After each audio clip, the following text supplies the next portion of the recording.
Good afternoon, students. Sit down.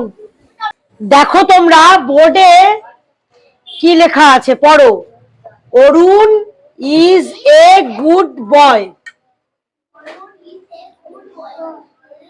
মানে কি? অরুণ হয় একটি ভালো ছেলে। তারপরেরটা কি আছে? Milk is white. মানেটা কি? দুধ হয় সাদা। বাহ, ভেরি গুড। তাহলে এগুলো কি সেন্টেন্স হলো? তোমরা তো সেন্টেন্স কাকে বলে কালকেই পড়েছো। তাহলে কি এই দুটো যে আমি লিখেছি বোর্ডে, এই দুটো কি সেন্টেন্স হলো? সেন্টেন্স হলো। আচ্ছা, এবার বলো অরুণ ইজ এ গুড বয়। এই বাক্যটিতে কার সম্পর্কে কথা বলা হচ্ছে? অরুণের সম্পর্কে। অরুণের সম্পর্কে কি বলা হচ্ছে? যে অরুণ একটি ভালো ছেলে।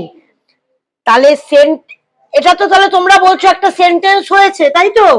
তাহলে অরুণের সম্পর্কে যে কথা বলা হচ্ছে যে সে ভালো ছেলে, যার সম্পর্কে বাক্যে কোনো কথা বলা হবে সে হচ্ছে সাবজেক্ট। একটা বাক্য তো কিছু একটা আমি মনের ভাব প্রকাশ করবার জন্য একটা কথা বলবো তো। তাহলে যে যার সম্পর্কে সেই কথাটা বলবো তাকে বলা হয় বাক্যের উদ্দেশ্য বা কর্তা, আর তাকে ইংরেজিতে বলা হয় সাবজেক্ট। অরুণের সম্পর্কে কি বলা হচ্ছে? যে সে হয় একটি ভালো ছেলে। তাহলে যার সম্পর্কে কথা বলা হচ্ছে সেটাকে কি বললাম? সাবজেক্ট। SUBJECT, subject. কি আর অরুণের সম্পর্কে যে কথাটা আমরা বললাম সেটাকে বলা হয় প্রেডিকেট। সাবজেক্টের বাংলা অর্থ হচ্ছে উদ্দেশ্য। সাবজেক্টের বাংলা কথা কি? প্রেডিকেটের বাংলা অর্থ হচ্ছে বিধেয়। তাহলে একটা বাক্যের মধ্যে, একটা সেন্টেন্সের মধ্যে আমরা কটা অংশ পেলাম? বলো, জোরে বলো। একটা সেন্টেন্স দুটো অর্থ পেলাম। একটা যার সম্পর্কে আমি কথাটা বলবো তাকে পেলাম, আর তার সম্পর্কে আমি কি কথা বলবো সেটা পেলাম। যার সম্পর্কে কথা বলবো সেটা হচ্ছে সাবজেক্ট অর্থাৎ উদ্দেশ্য, যার সম্পর্কে আমি যা কিছু বলবো সেটা হচ্ছে প্রেডিকেট অর্থাৎ বিধেয়। তাহলে আমি যদি বলি সৃষ্টি আজ স্কুলে আসেনি, তাহলে আমি কার সম্পর্কে কথাটা বললাম?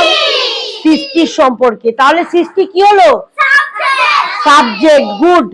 সৃষ্টির সম্পর্কে আমি কি বললাম? সৃষ্টির সম্পর্কে কি বললাম? সৃষ্টিকে কিন্তু আর ধরবো না। আজ স্কুলে আসেনি, সৃষ্টিটা তো সাবজেক্ট হয়ে গেল। আজ স্কুলে আসেনি, তাহলে এইটা কি হলো? এইটা প্রেডিকেট। গুড। তাহলে একটি বাক্যের বা একটি সেন্টেন্সের কয়টি অংশ? দুইটি। একটা হচ্ছে সাবজেক্ট আর একটা হচ্ছে প্রেডিকেট। পরের সেন্টেন্সটা দেখো। সেন্টেন্সের শেষে কি দিতে হবে? Full stop. বাহ। পরের সেন্টেন্সটা মিল্ক ইজ হোয়াইট। তাহলে মিল্ক, এখানে সাবজেক্ট কে? কার সম্পর্কে বলছি? মিল্ক। দুধ হয় সাদা। তাহলে মিল্কটা কি? মিল্কটা হচ্ছে সাবজেক্ট।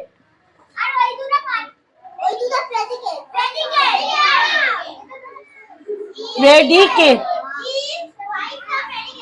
তাহলে আমরা সেন্টেন্সের কয়টি অংশ পেলাম? দুইটি। একটা সাবজেক্ট, অন্যটি প্রেডিকেট।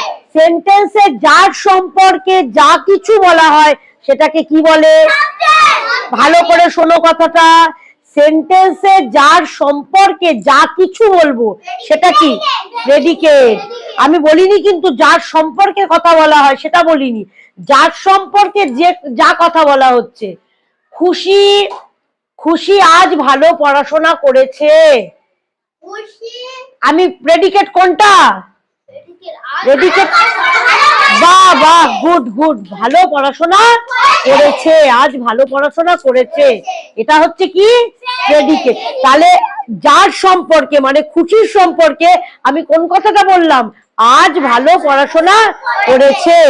এটা এই অংশটা হচ্ছে কি? প্রেডিকেট। কোন অংশটা সাবজেক্ট? খুশি, রাইট রাইট, খুশিটা হচ্ছে সাবজেক্ট। তাহলে আমরা বাক্যের কয়টি অংশ পেলাম? দুইটি, একটা সাবজেক্ট একটা প্রেডিকেট। বাক্যে যার সম্পর্কে কিছু বলা হয় সে হচ্ছে উদ্দেশ্য বা সাবজেক্ট। উদ্দেশ্য সম্পর্কে যা কিছু বলা হয় সেটা হচ্ছে প্রেডিকেট। উদ্দেশ্য সম্পর্কে যা কিছু বলা হয় সেটা হচ্ছে